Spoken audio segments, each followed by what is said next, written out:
Welcome everybody to our Digital Week slot number 5. This time we have Philipp Ebel with us, which is one of our leading. He is a leader for our research in artificial intelligence here at the University of St. Gallen. Has a whole group team working with him in that regard. And today he's going to present us how people are using artificial intelligence to better access projects. How do you go about that? So I want to take more of your time. Philipp, please, the floor is yours. All right. So hello and welcome everyone from my side. Thank you for the introduction, Julio. My name is Dr. Philipp Ebel. I'm currently holder of a research grant by the University of St. Gallen, where I deal with the use of artificial intelligence. And in my talk today, I would like to talk with you about the usage of artificial intelligence for project assessment, or in more detail, how hybrid intelligence, a combination of artificial intelligence and human intelligence, can help us in support the evaluation of digital projects. Before I start, I would like to kick off my session with a short question. So the question that I would like to ask you is, do you work for a company or do you know a company that made an investment into a new digital technology that did not lead to the intended results? For that purpose, I will now start a short survey.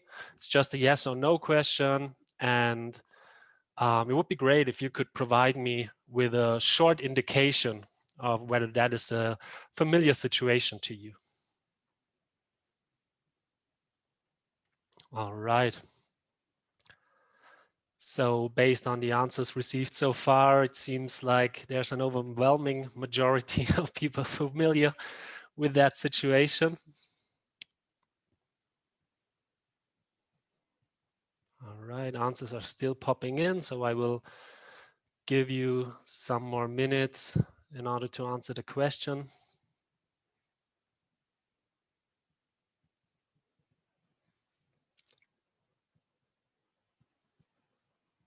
All right, so by now we have 30 participants in the survey, 31. All right. Okay, so based on the answers so far, I would say we can now end the survey. And yeah, as you can see on the results of our survey, it seems like the overwhelming majority of you already experienced a situation in which a company has invested into a new digital technology that did not lead to the intended results, which is, well, great. No, not great, because not great for the company, but good for me, because now I hopefully can make you familiar with a new approach that will give you, or that will lead to new insights on how to support the investment into new digital technologies. I have separated my talk in three main topics. First, I will go a little bit into the problem with investing into digital technologies, because we see that despite the ongoing professionalization, investments in digital technologies often fall short of the expectations and projects do not deliver on the intended outcome. As our research shows, in many cases, this is due to suboptimal decision processes that lead to the selection of unsuitable projects, and projects are started that do not lead to the desired outcomes. And what I will show you in the third part is that by implementing principles of hybrid intelligence, companies might reduce this risk of wrong decision making and improve the decision quality when evaluating potential new projects. But let's first take a step back and take a look at the problem that lies within investing in new digital technologies. When it comes to investing in digital technologies, I guess it can be stated that investments in digital technology are in fact an important pillar of the entrepreneurial success or the corporate success. And this is also shown in this figure. Within this figure, you can see the impact of a $1 investment into new technology on the revenue per employee and the labor productivity at an average company. So if we take the example of the combined investments, which you will find on the very right-hand side of this slide, and that illustrates the impact of investment in all 4 technology categories, meaning investments in robotics, social media, IoT, and cognitive technologies. Here, an investment of $1 invested in combined new technologies has yielded a $2.2 return on investment, meaning that the companies were able to increase the revenue per employee by 120%. And the same goes also for productivity. Here, a $1 invested in combined new technologies has yielded $1.4 in EBITDA per employee, or in other words, a 30% increase in EBITDA per employee. So I guess at this point, we can constitute that investing in digital technology in principle makes a lot of sense and has enormous potential for companies who are doing these investments. However, if we take a closer look into the situation, we see that the successes are very unevenly distributed. While industry leaders, meaning companies that are particularly successful in investing, can generate a much greater revenue than the rest of the industry. And this is illustrated on that slide. So here you can see the impact of a $1 investment in new technology on the labor productivity at industry leaders and followers. And as you can see, again, for the combined investment, a $1 invested by an industry leader has yielded to $1.7 or a 70 increase in labor productivity, whereas the rest of the industry is only able to realize a 20% increase in labor productivity. And as you can also see, this is pretty much the same picture within all categories like investment in robotics, cognitive technologies, and social media. And this in turn has significant consequences on these 2 types of companies and how they are evolving.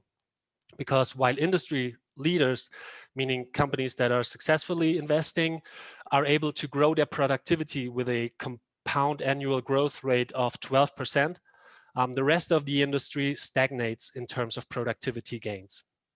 So the question for us at this point is, what can we do to counter this situation?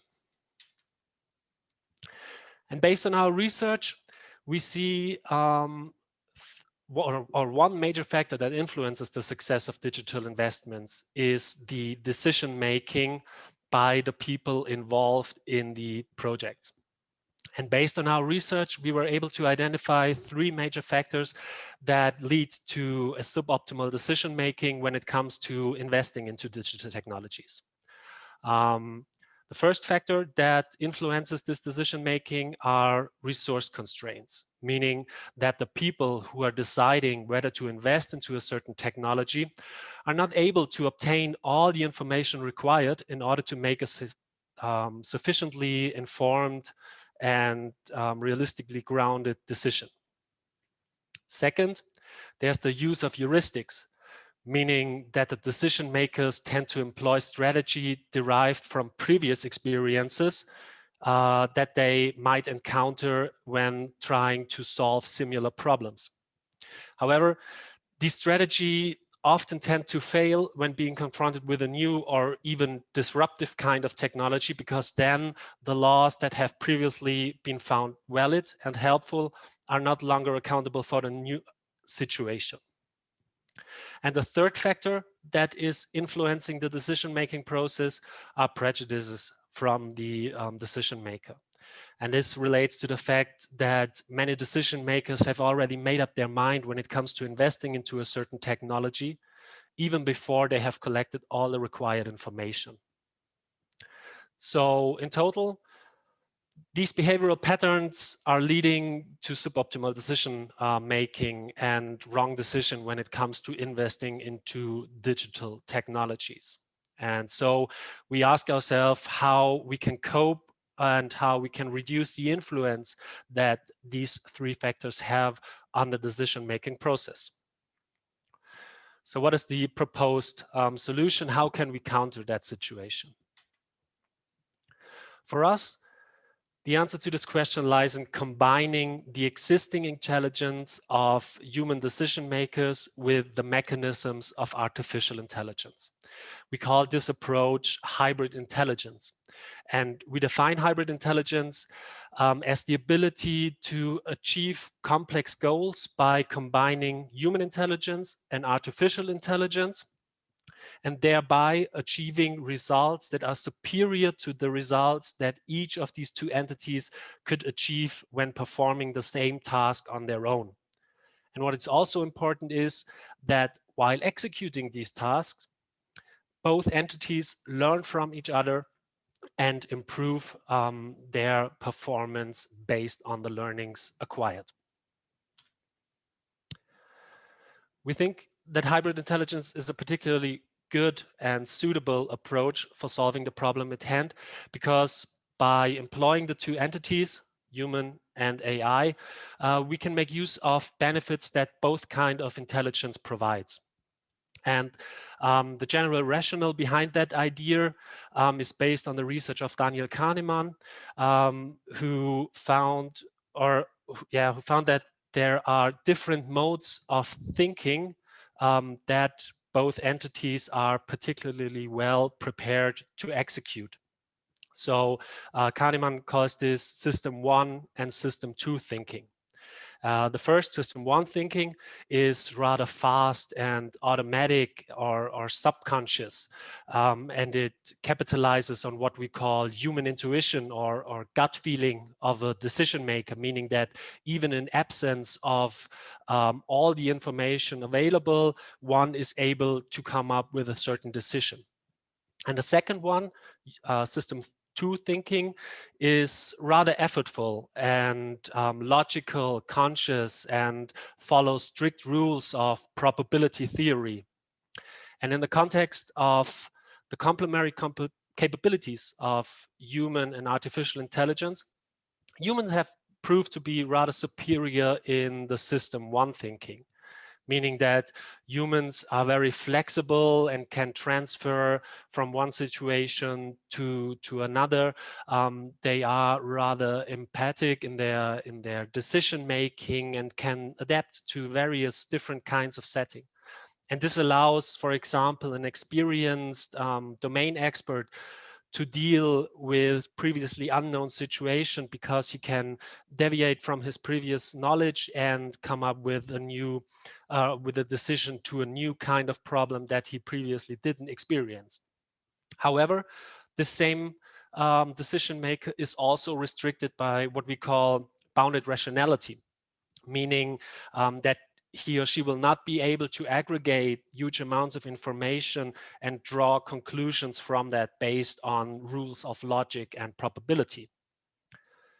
And on the other hand, machines are particularly good at solving repetitive tasks that require fast processing of information, of huge amounts of data, or recognizing patterns within a huge amount of data, and thereby coming up with decisions that follow these exact rules of probability and that employ logical thinking, logical derivation for the assessment in a certain decisional situation. So why is that? So why is hybrid intelligence for the investment decision a good and suitable solution? This is what I try to illustrate on this slide here. Here you can see the three factors that are negatively influencing human decision makers and how artificial intelligence might help us in coping with these three factors.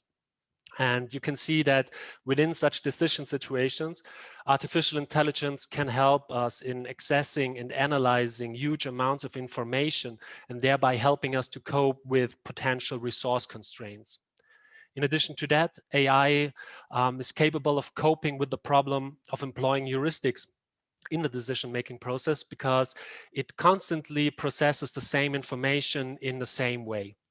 And finally, artificial intelligence ensures a neutral evaluation of information based on the data available. At least that is our hope.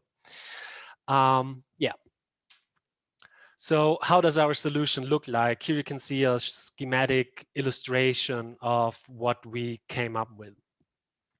So basically the idea is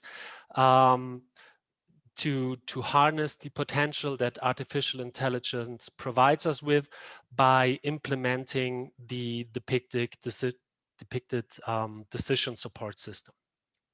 Within the system, employees can upload information regarding a certain technology, being it internal documents or publicly available data. The system then extracts relevant information and provides it to the decision maker. The decision maker then decides on relevant criteria that we provide him with and provides a score on whether or not to invest into a certain technology. And the AI core is then aggregating the score of the decision maker as well as its own score and combines them into a consolidated evaluation. And this final assessment is then displayed to the decision maker, who can make her decision on whether to not investing into a certain kind of technology. So that's the schematic idea behind that. We took that and implemented it into a web-based tool that we then showcased to a certain set of decision makers in order to do a preliminary evaluation. And this preliminary evaluation indicates that there is a rather high solution quality. We did this small scale evaluation in a quasi-experimental setting. And in this evaluation, we can see that the decision maker who were using the system were rather satisfied with the system. Because you can see here, we used a 6-point Likert scale in order to evaluate the satisfaction of the decision maker with our system, where 6 was the highest amount of satisfaction and 1 was the least amount of satisfaction.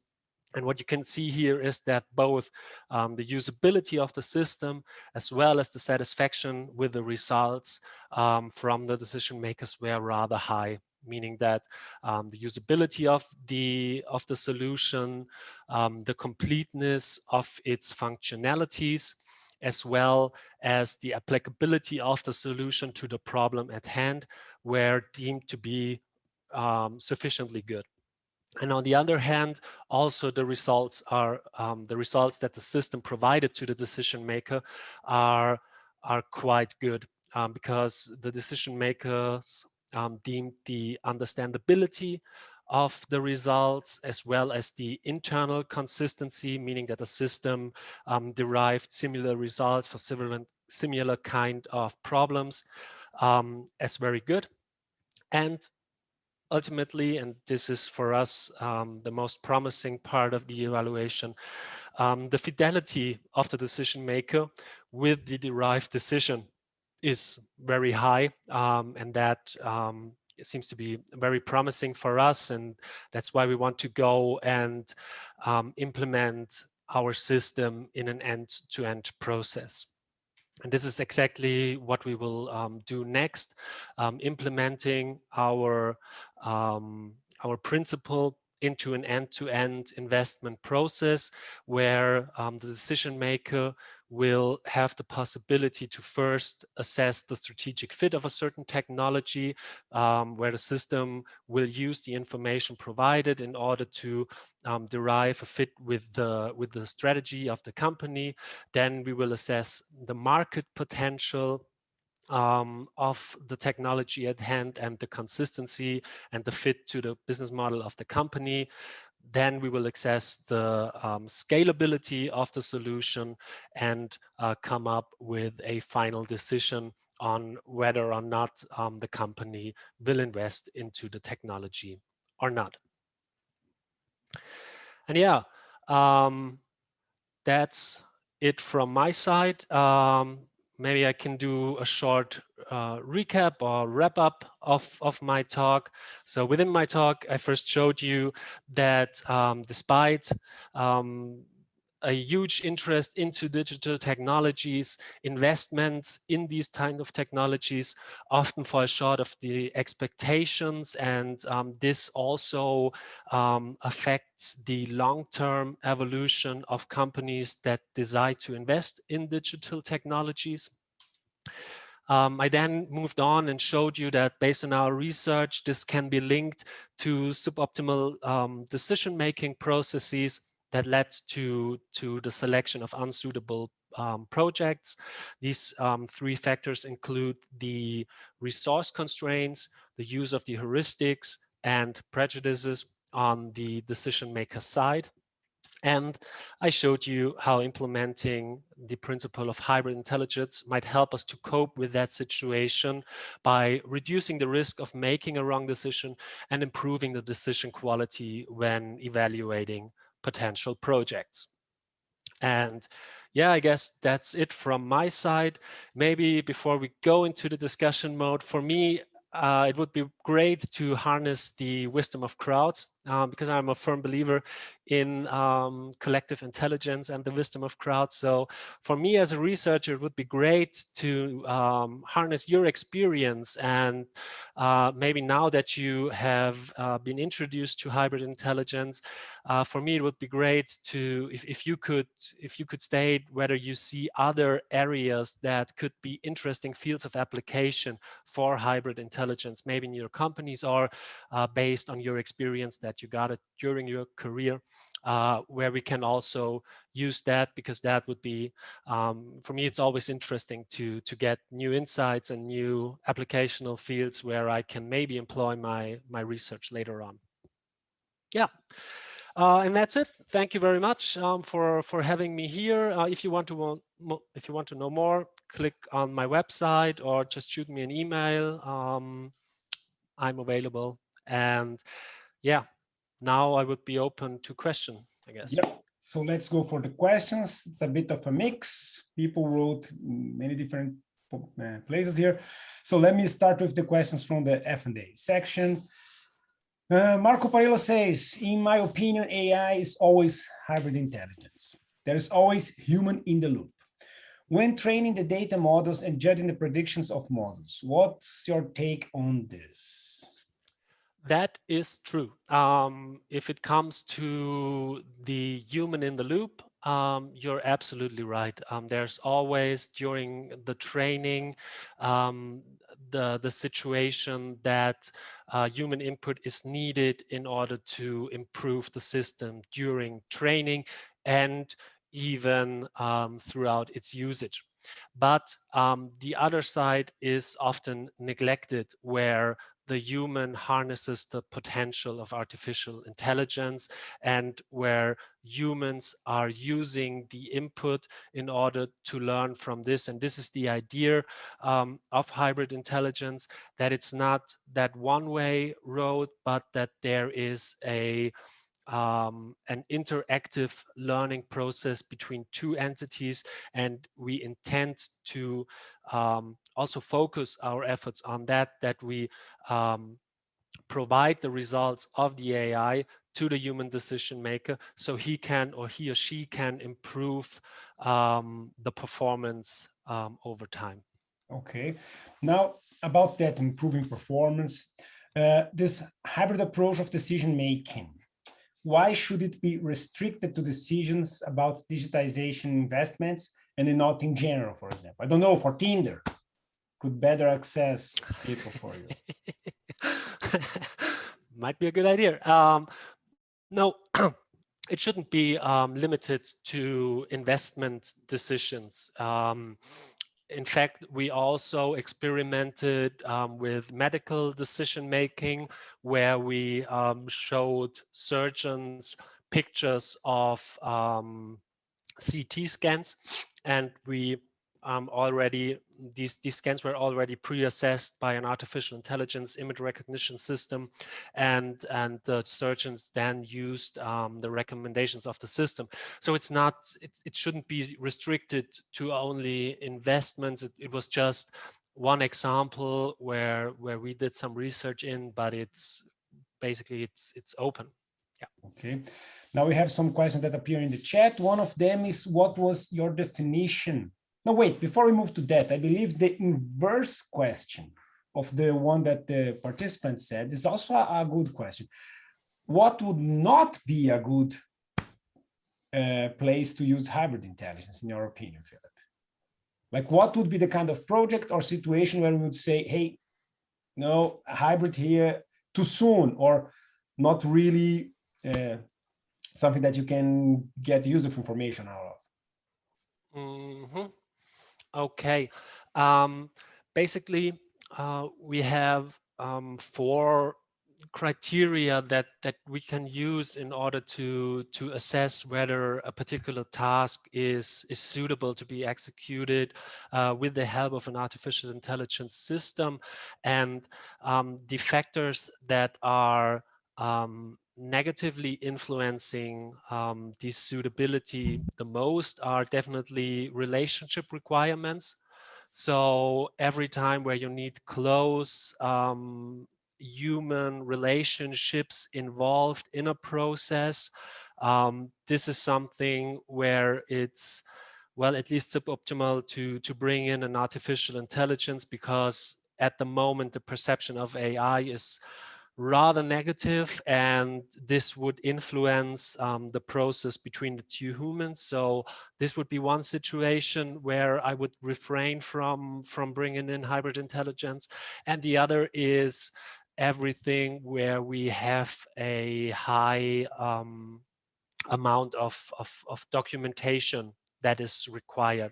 For example, there are certain processes in the banking industry where we wouldn't use such a system, because the audibility is not there at the moment, and we cannot fully understand how the AI component came up with its decision. Especially if we are dealing with very complex neural networks, then it's the traceability of the decision-making process is not 100% given.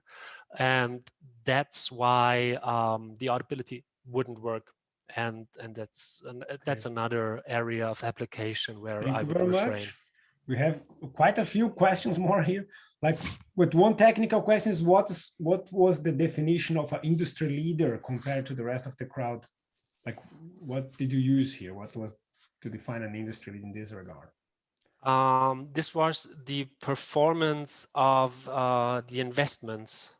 So they were significantly better in their investment decisions than the rest of the industry. Okay. So there's a commentary followed by another question from another person, but they tie well together.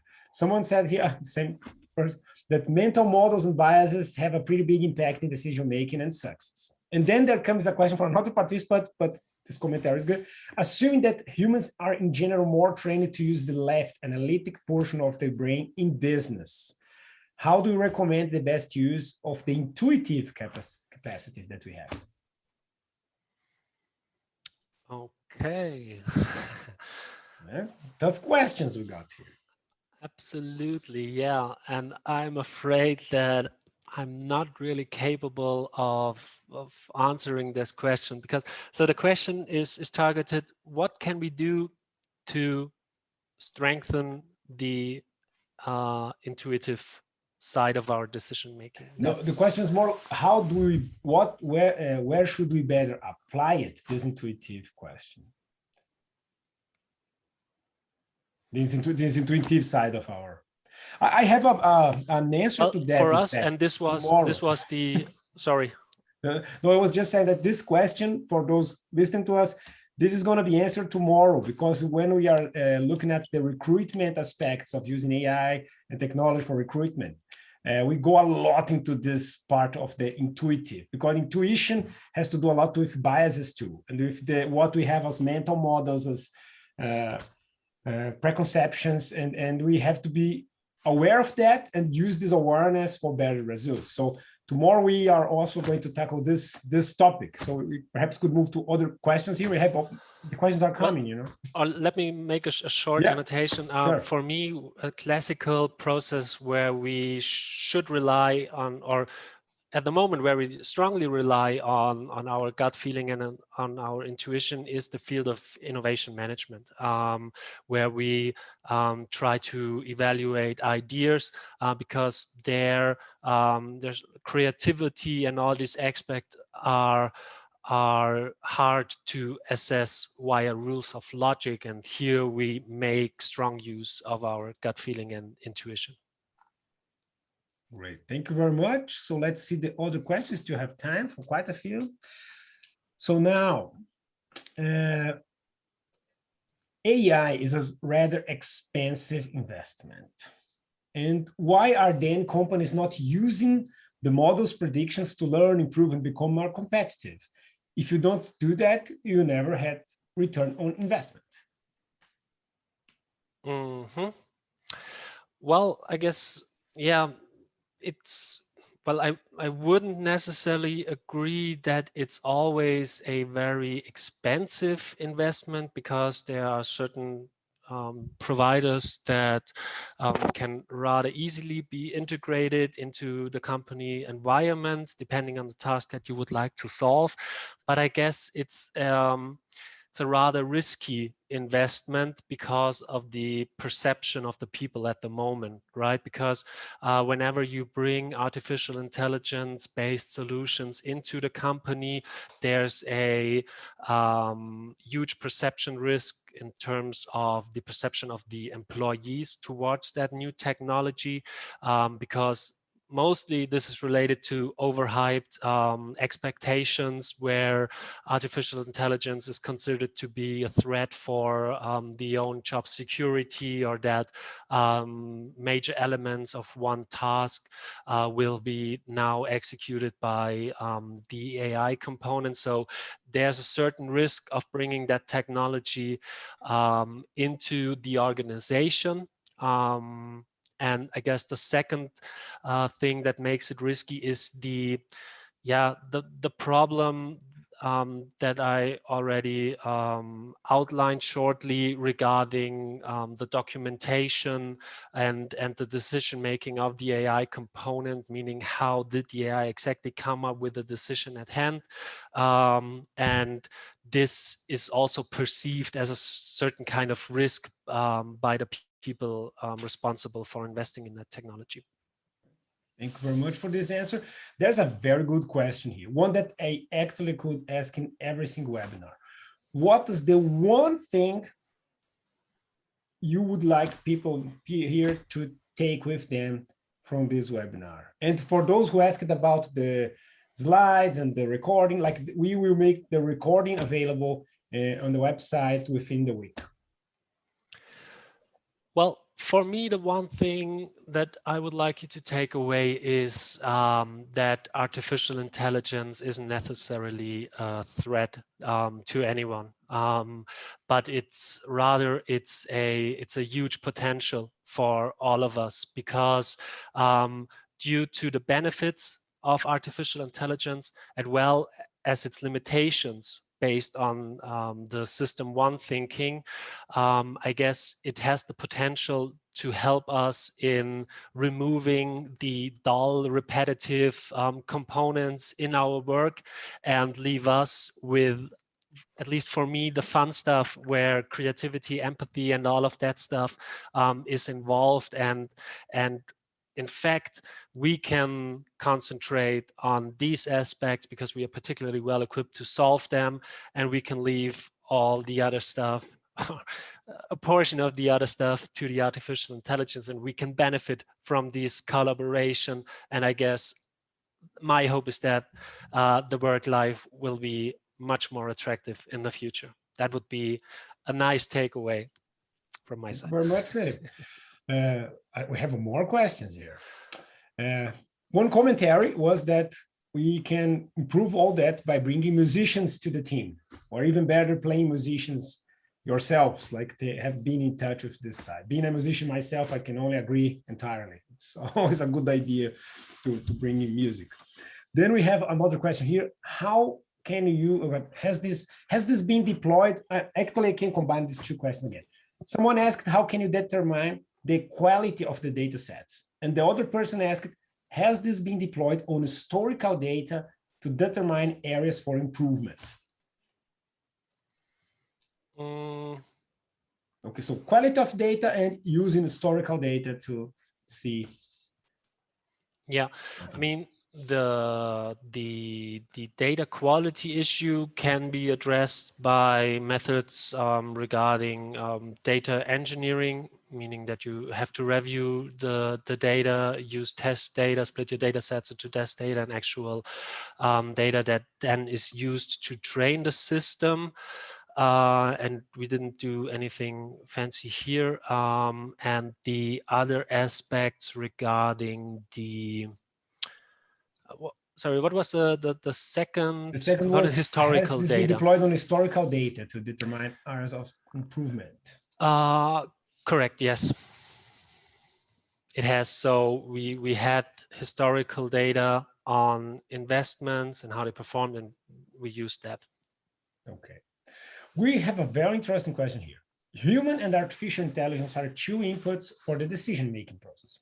What if one contradicts the other? How do you deal with this issue? Yeah. I mean, that obviously is a interesting aspect and one that we didn't finally resolve by now. I mean, by now our system is built in a way that the human decision maker always has the last word, right? Because you will get the aggregated score of the humans involved and the AI component, and ultimately a human decision maker will make the final decision. So even if the two assessments should contradict each other, at the end of the day, a human decision maker will make the investment decision. That is that, but it's definitely an interesting question moving forward, because it would be interesting to see how the confidence of the decision is influenced by contradicting opinions between the two entities. Thank you very much, Philip. This was the last question here.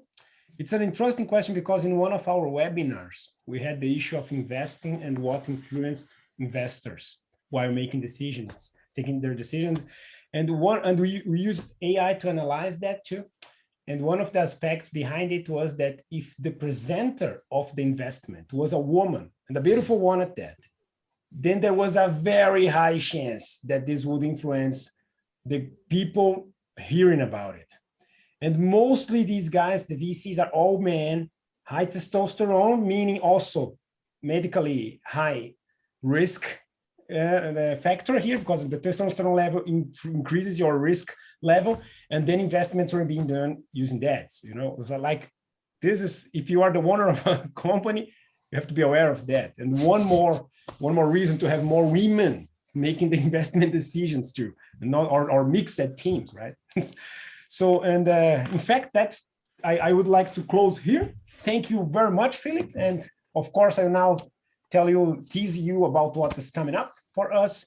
One thing that's very sad, but I tell it anyway, because I plan on doing it soon, perhaps in the next month or so, is the teacher that was going to come on the afternoon, Siegfried Henschuh.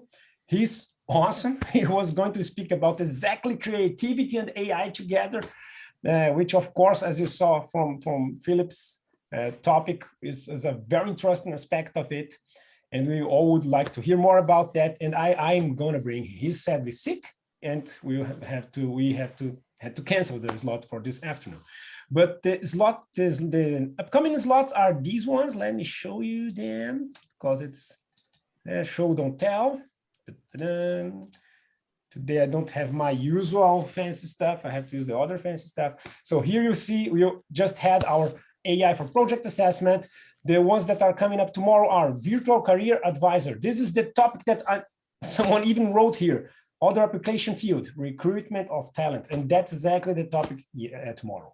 Recruitment, talent, and technology. How do you get that? How do you assess for the many factors that go with this? And of course, as Philip well said, this extremely high relationship factor, right? That AI still can't Yeah, it's a very big thing here. In the afternoon, we go even deeper in this topic. This time looking at people that were already arrived, now they are working, and so we have a team. And we want to access our team performance and use technology for that and see if there are patterns or something that we do or do not do that we don't notice that change our performance as well. And as you can see, hybrid intelligence again being used for that. This is going to be the topic in the afternoon of tomorrow, human machine team performance. The next final topics have nothing directly to do with AI. It's more on the machine learning for other IoT and other stuff like that, which is the smart mobility revolution. What is coming up in the field of not only e-cars and self-driving stuff, but really on revolutionizing the way we think about moving from a place to the other and how do we get there and how to, this is a very good topic. We have a full podcast only about that. If you are interested, I can send you the link. Every week we speak with someone dealing with this. And in the afternoon, in fact, the same teachers that also work with the mobility thing, they have other people from their team that work on the health sector. And we are going to take a look at the very state-of-the-art status of the health sector and its developments. So as you can see, the Digital Week keeps being really at the forefront of the development. And I wish that you can join it. And if you can't join, like people ask and I answer again, the recordings are going to be on the website, usually the day after already, but sometimes not. But by next week, all of them will be there, so you can go and check it out. Philip, I thank you again. Thanks for having me. I wish everybody a great afternoon. Bye-bye. Bye.